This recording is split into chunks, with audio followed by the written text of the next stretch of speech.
I'm going to use integration to find the formula for a sphere.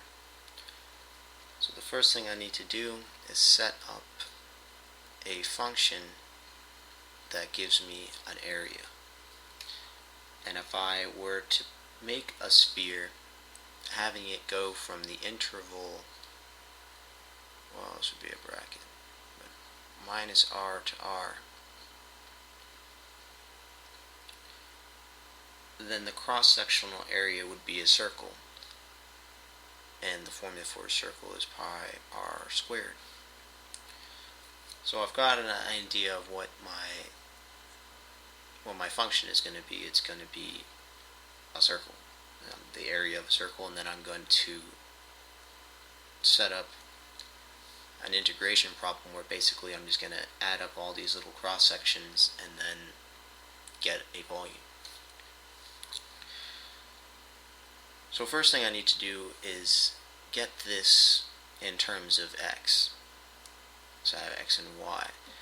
So right now the radius is y, so I've got pi y squared.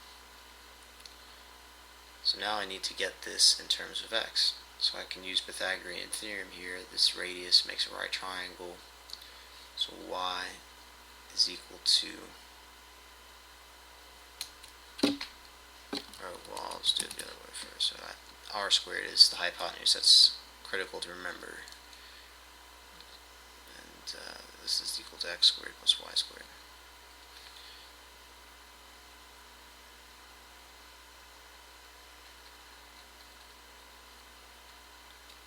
So we have that. So I'll substitute this in.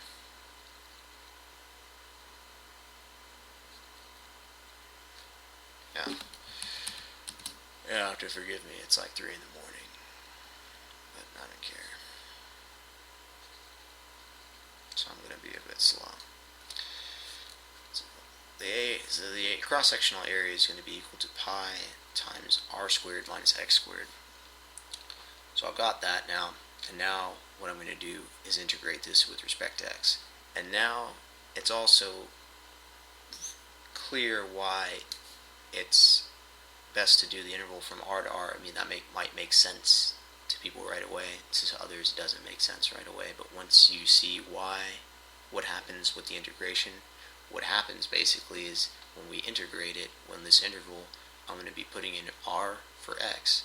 So I'm going to be left with nothing but r. So it's a really clever way of getting rid of that last variable. Even though we started out with x, y, and r, we are left with nothing but r. But let me just get to it and it'll make more sense. So now I've got my function for the cross-sectional area. So what I'm going to do is just integrate this thing on the interval that I'm on, which is minus r to r.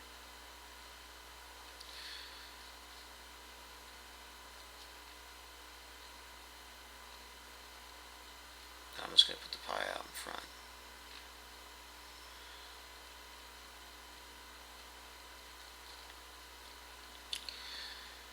And one thing to make this a lot easier too is just to notice that this is an even function. It's the same on both sides. It's symmetric with the y-axis. So what I can do is just rewrite it as this: 2 pi r 0. And that is because when I integrate this side, it's going to have the same area underneath the curve as the right side because they're the same.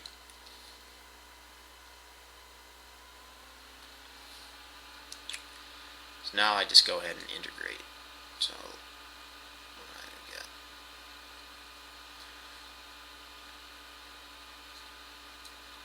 So for the first one, I'm going to get r squared x and then minus x cubed divided by 3 on the interval r0. I'm just going to do this down here. So I'll get 2 pi times r squared r minus r cubed 3 and then minus minus, okay, so this will just be 0, so I just wasted a bunch of time unnecessarily. But it's 3 in the morning, so what can you do? So, man, this was dumb. Whatever.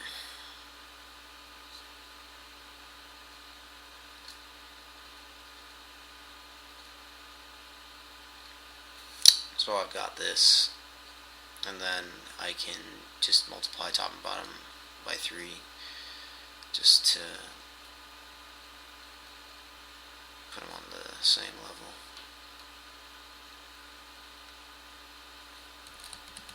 Let's put them all over one fraction. So I'll get 2 r cubed up here, and so then I can just multiply, factor out 2 and 1/3, so like this.